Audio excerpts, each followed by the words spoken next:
మెహందీపూర్ బాలాజీ ఈ ఆలయం రాజస్థాన్ లో ఉంది.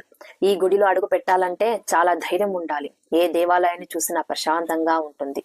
ఏదో తెలియని ఆధ్యాత్మిక శక్తి నెలకొంటుంది. కానీ మెహందీపూర్ బాలాజీ దేవాలయం మాత్రం ఇలా కాదు. అక్కడ అడుగు పెట్టాలంటే చాలా ధైర్యం ఉండాలి.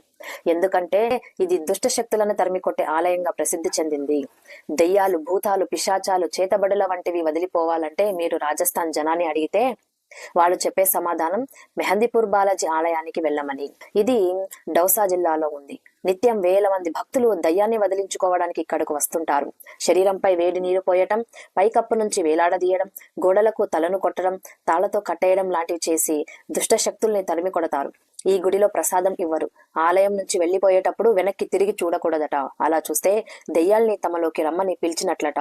కానీ కొత్తగా ఈ గుడికి వెళ్ళాలి అనుకునే వారు మాత్రం ముందుగా మెంటల్ గా ప్రిపేర్ అవ్వాల్సిందే. మీరు జీవితంలో ఇలాంటివి ఎక్కడ చూసి ఉంటే కామెంట్ చేయండి.